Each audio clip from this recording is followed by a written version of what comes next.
Hey, what's up, everyone? Welcome to another one of our After Hours Screen Talk. We are going to do a little spoiler talk on the new Nosferatu movie.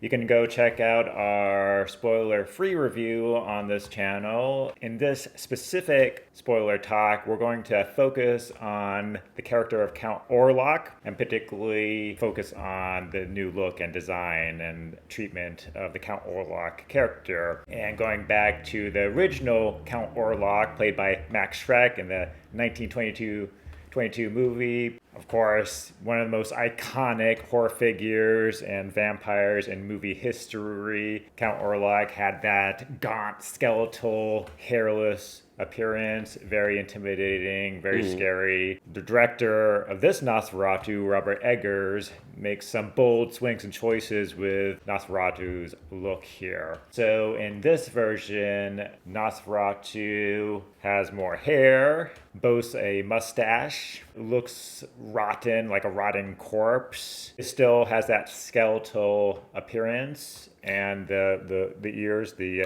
elvish kind of pointy ears. I will say, though, that it's a combination of the more skeletal appearance, but then also he's almost ape-like in his construction. He's got this barrel chest and these kind of broader shoulders, and the arms are very large compared to his lower body. So he resembles kind of a pronounced kind of like primate creature.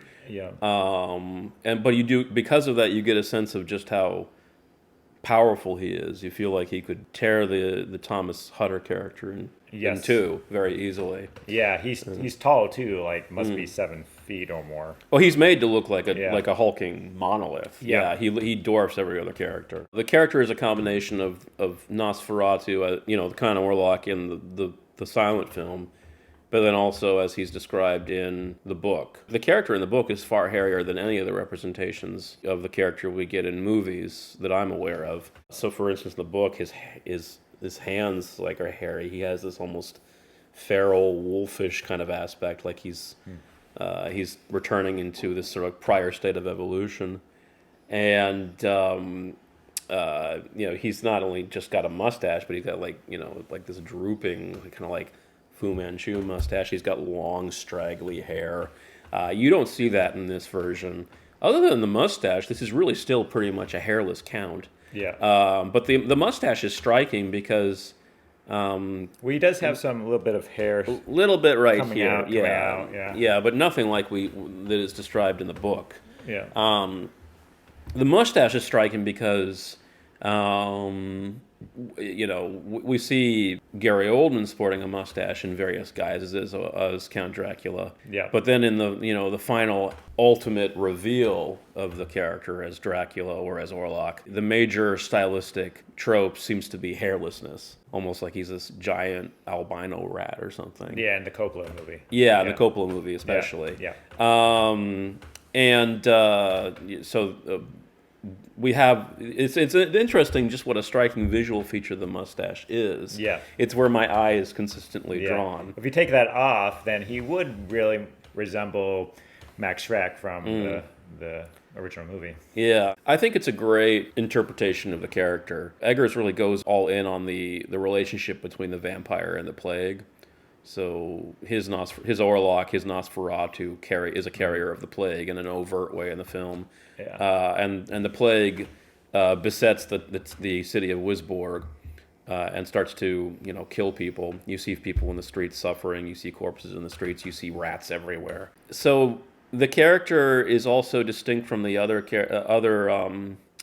renditions in that, in addition to being this hulking presence, he's much more like actually the Count Orlok of the original Murnau film, in that there's this Orlok does not have any kind of seductive, sexy side. He's an animal. Yes, it's strikingly different from the kind of the sexy allure of the Dracula character that we tend to get in a lot of adaptations. So you think Bela Lugosi, Christopher Lee, Frank Langella. Gary Oldman is very sexy and alluring at points in Bram Stoker's Dracula. So I think it's great to see a vampire that doesn't have any kind of seductive, civilized side. you get two basic looks to this character. You get the silhouette and the voice, because he's hidden in shadow for much of the film. And then when he's finally revealed as this naked, gnarled, sexed, embodied monster. Yeah. But either way, he's not this seductive, mysterious figure. It's quite clear from the get-go that he's this malevolent force. Yeah. So the dramatic irony is definitely at play, because like my first impulse is like, why the heck is Tom Hutter not just like running screaming out of the castle when this monster appears? But of course, that's the exact question you're asking when Max Schreck appears in the original German Expressionist film. So. Yeah. So fair enough. Yeah. So he's probably the seediest, most in terms of his aspect, the way he appears, the most malevolent, disgusting, embodied rendition of the character that I've seen. So kudos to the makeup department, the prosthetics department for achieving that, because I think it really does come off. It's like you don't want this character to touch you or get anywhere near you. But the mustache too, I think he's not made into this seductively alluring figure by any means, but I think the hair on him and the mustache gives this kind of virile potency and power to him, and force, and this kind of sexual energy. Definitely. Well, I think it's a detail that, you know, when it's an interesting thing about men. Some men will look great with a mustache. They look great with facial hair, but then some men, it becomes this grotesque mark, right? That's why we were like, oh, look at you with the porno stash, right? You know, it's sort of like the mustache has this sign of virility. It becomes this index of a kind of forbidden, embodied carnality. And so I think it definitely works on that level for the character. Yeah, it does. This vampire, this Orlok, he's a walking gnarled plague. And so any kind of seduction he has works entirely in the character's heads. Yeah. Looking from the outside in as viewers, he just appears like this horrifying, grotesque creature. It is one of the only cases in this movie where you get a full frontal vampire. So he is like a very much a sexed vampire. Sure. Yeah, we should say there is a moment where you see his penis. Yeah. We see a full-on vampire penis. It's still in shadow, but you still... It's just for a moment. You see it for a moment. Yeah. And may I say, it's not all that impressive. I mean, maybe he's a grower, not a shower, but... we didn't see... You don't see it, fully... Yeah. Erect, let's say. You know. But this is, I think it's definitely one of the most embodied Dracula / Orloks you're ever going to get. Like the character tends to be hidden in clothing, right? Yeah. So Max Schreck has like this head to toe black outfit, right? Yeah. And then Bela Lugosi's got his cape. The Dracula so often has his suit and his cape and the trappings. Yeah. And that's so for a while. He's disguised in this hulking kind of like long coat that just makes him look even more hulking and big. Yeah. But he eventually gets naked, and then you see him in all his gnarled glory. Yeah. And actually, we were talking about this after watching the movie. You were mentioning how he's very much embodied, particularly at the end, and we'll get to that. But when he's first revealed, he is revealed as this embodied sexed creature, which is a nice kind of contrast to his otherworldly, almost supernatural presence. You know, he seems to almost transcend space and time, being able to at least, transport his spirit to other places, almost as godlike being. But then you have those really embodied moments where he feels more finite and limited and bound by space and time in those moments. Definitely. So this Orlok does not transform into a bat. He doesn't transform into a wolf or mist. He's not a shapeshifter. He does have... He has wolf emissaries. And companions. As with the previous adaptations, though, he's bound by the necessity of returning to his native Earth before the sun rises. Yeah. So he's bound by space and time in that kind of traditional way as well, based on the source material. Yeah. And just like with the other... Draculas and the other Count Orlok, he has this telepathic ability to communicate with his prey. Well, especially with Ellen Hutter.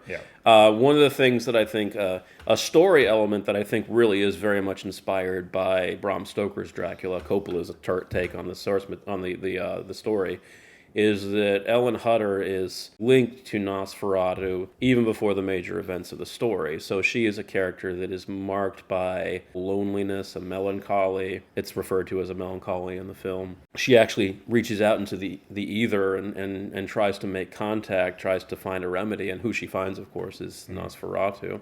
Yeah. And so they establish this pact, this contract, wherein he will have exclusive rights to her and feed on her and be sated by her. Yeah. And she'll, in return, she won't be alone. Yeah. She'll be her loneliness will finally be sated. That's something Yeah. that seems very new and much more similar to the timeless lover storyline of Bram Stoker's Dracula. Yeah. Yeah, I think that's an interesting twist on her character, different from the novel and from earlier versions of Dracula, because her character is all about her purity, her virginal innocence, and that she, the door is open for temptation for her to be corrupted, but she never crosses the line ultimately. Her virtue, her innocence, her purity remains intact until the end, and that's how ultimately they defeat the vampire, through by using her purity as her strength, whereas in this version,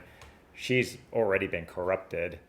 She's still, even though she's corrupted, she's still able to vanquish the vampire, which is, so it is, particularly in the Victorian setting, saying something about purity there. So. Well, and I think the other thing I think this film is doing that I actually think is very new and very interesting is that Ellen Hutter doesn't survive the film. Unlike every other adaptation I'm aware of. Well, I think in the original she dies as well, right? In Nosferatu? Murnau? No, she doesn't. She doesn't die? Yeah, she's able to overcome him. It's much more overt than you might assume it is. It's pretty clear that some kind of sexual congress has taken place. But her character does survive the events of the film. In this one, though, he drains her completely. Yeah. And the film completely collapses the vampiric and the sexual into one another. When the vampire feeds, that's often been a kind of metaphor for coitus. Yeah. The film drops that metaphor altogether, and his feeding is also his coitus. I mean, there's a very strong suggestion in the film that, in my interpretation, that the Thomas Hutter character has also been violated, raped by Orlok in the castle. Yeah, there's the scene where he feeds upon Hutter's character in the castle. That's like a full-on rape scene. So very much so. Yeah. So it's interesting how the film just goes there. One other thing I wanted to mention about the Count Orlok figure is that in the original movie, silent film, he's created by the demon Belial. Belial? Belial. Oh, is he? Belial is sometimes the lieutenant of Satan and sometimes identified with Satan himself. So there's kind of a sense that, the vampire was created through occult means and is not just a vampire, but also very much also an occultist, a magician. And so there's a suggestion that Count Orlok is almost a sorcerer figure. He has a book of spells or magic. That would be very much in keeping with Eggers. With Eggers, who's deep into that occult stuff. And all that seems incredibly rich, these elements, that whether or not you recognize them, just add something to the ambiance. Interesting thing, too, it's like there isn't a crucifix to be found in this movie. Well, is there? I think there is the gypsy gives him one, right? And then before like the bridge to his castle, or before that's right. Like before the path that leads up to his mountain abode, there's a little arrangement, I think, of crucifixes and crosses. I don't get the sense that they're actually doing anything to stave off this plague, though. But it's not. There's no real moment in the film where someone holds up a cross to Count Orlok. You don't get that. He's defeated through the wiles of the maiden through Ellen. I mean, even Willem Dafoe's character, who is a occultist himself, he doesn't really do anything, plot-wise to stop the vampire. You know? Oh, he's ineffectual and knows it. Yeah, his character is almost superfluous as far as the plot is concerned. But it's more in terms of his character thematically. Again, he's a character like Count Orlok who straddles the old and the new world, like old magic and modern science. He's a combination of a kind of medicine man, a seer, and a scientist. So his character works thematically, but in terms of how he contributes to the plot... I will say he's absolutely crucial because he deceives Tom, Hutter, and Harding into going with him on this quest to defeat Orlok, when in reality he knows that it's Ellen who has to do that. That she has to tempt and Orlok consent to be his... to sate his appetite, and then essentially sacrifice her life in order to dispel the curse. So he knows that his job is to lead the men away, so that Ellen and Orlok have unobstructed access to each other. Mm-hmm. So he plays a crucial role in that way. But again, that's almost like he's just announcing that it can't be him. It's not going to be him and the other men. This is also very different from. From a lot of the other renditions of Dracula we get, right? It's got to be Ellen. Yeah. She's the one who's going to have to break this curse. So I do think that Ellen's role, and the fact that she doesn't survive the film, she has to sacrifice her life. That seems very new to me. I can't remember another adaptation of the source material in which the Mina Harker character has actually died. Sacrificed herself to the monster. So that wraps up our spoiler talk of Robert Eggers' Nosferatu. Again, if you haven't seen this movie and you're a horror fan, and particularly a fan of the gothic horror genre, don't miss this one in the theaters. Looks great. Yeah, it's quite a feast for the eyes visually, if nothing else. So hope you enjoyed the review. Don't forget to like and subscribe, share your comments below, and we will be seeing you next time.